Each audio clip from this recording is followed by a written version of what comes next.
Magandang araw mga boss. Ngayon ng araw ay samahan niyo na naman ako dumiskarte at wala tayong gawa sa shop. Siyempre, pag walang gawa sa shop, magsiservice tayo ng mga ganyan mga boss para hindi tayo natitenga. At ayan, pinaliwanag na nga ni Boss Jeff yung gagawin natin at ayan. Tapos yung ganda ng sticker niya mga boss, original yung ganyan. Dahil may local niyan mga boss, ito papakita ko sa inyo yung pinagkaiba ng local at original. Ayan, ito yung original yung nasa karton at ito yung local. Mapusyaw yung kulay na parang patay yung kulay niya, you know. Hindi katulad ng buhay na buhay yung kulay at bagay na bagay sa tangkay mga boss. Kaya kung gagastos din naman kayo, sulitin nyo na kasi kung bibili kayo ng mas mura nga, hindi naman tatagal dahil yung quality nga ng sticker, pangit. Ayan, 400 isa yan mga boss. Kaya kung 800 dalawa kabilaan mga boss. Pero quality naman napakaganda. Papakita ko sa inyo yung finished product na pag nakabit ko na. At ayan, pinapakita ko sa inyo. Hinahalayin ko muna sa baba. Tapos hahagurin yung gitna. Pag ganyan nga pala, tapos iniinit mo, may plastic pa sa ibabaw. Minsan ang hirap na initin. Kaya ang ginagawa ko, tinatanggal ko yan. Tapos kung hahagurin nyo, dahan-dahan na mga boss para hindi magasgas yung sticker. Okay lang naman kahit may kasi may itatapot pa naman yan. Pero hanggat maaari, wag magasgas ng malalim mga boss. Kaya tamang dapat maganda yung basahan na ginagamit mo dyan mga boss. Kaya pagkatapos natin ilapat yan ng maganda at nainitan na natin, ipapakita ko na sa inyo mga boss, hindi ko kayo pag-aantayin. At ayan na, ang finished product niyan mga boss. Diba, napakaangas. Ang lupit talaga pag maganda yung sticker mga boss. Diba? Kaya so yan parang patay na hindi buhay na buhay yung itsura. Kaya so yan. Diba? Kaya kung bibili rin naman kayo ng sticker, yung maganda na mga boss para hindi kayo magsisi sa ulian.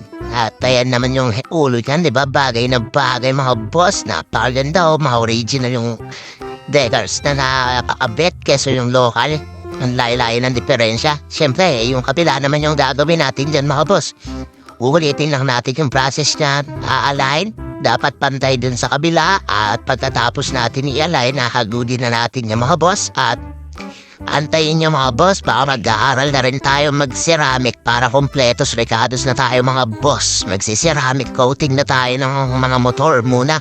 Sa mga motor muna tayo magsisimula tapos basta lahat naman yan na pag-aaralan mga boss. Kung may gusto kang isang bagay, gawin mo. Lahat naman yan na pag-aaralan basta may tiyaga mga boss. Kung wala kang tiyaga, tatamad-tamad ka diyan ka na lang, hindi ka makagkakapera mga boss. Antay-biyaya ka lang lagi. Tapos pag di ka pa nabigyan, galit ka pa. Diba? Basta mga boss, nung maging tamad, mahirap yun mga boss. Basta dumiskarte na kayo ng dumiskarte. Hanggang matupad niyo yung mga pangarap niyo mga boss. Dahil nasa huli ang pagsisisi, lumilipas ang oras. At eto na, tapos na nga marami pa tayo sinasabi. Ayan, ganyan nakaganda yan mga boss, diba? Napakaangas, akala mo galing ka sa mga boss, di ba? Tapos lalagay din natin yung warning sign sa taas mga boss, di ba? Para talagang akala mo galing na ng kasa yan mga boss at second hand lang yan pero magbumukha talagang brand new. Tapos ayan, meron naman tayong binabaklas dyan dahil sira-sira na yon. Tapos ang mahirap na pala dyan pag nagbabaklas ka dyan, kailangan mo nito sticker remover. Nabili ko lang yan sa Lazada para matanggal yung mga yan.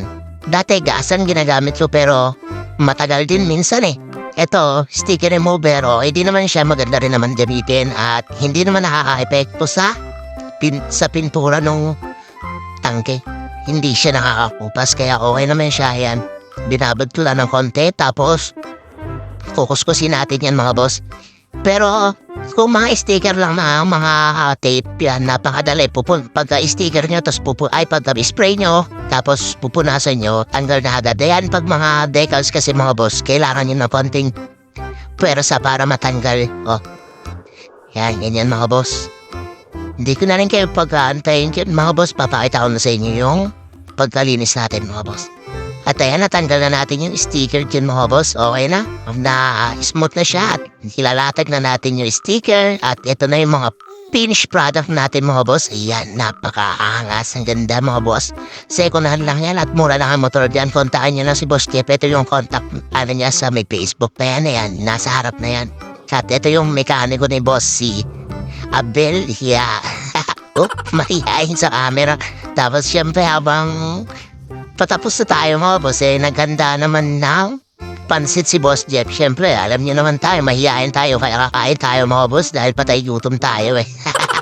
Masamang tumatanggi sa grasya mga boss. Baka layuan tayo kaya kung may clash siya inaalok sa'yo, i-grab mo lang na i-grab mga boss. Diba? Busog ka na dahil kung ihiya-hiya ka, magugutom ka mga boss. Ayan na, diba? Tamang kain muna tayo di mga boss.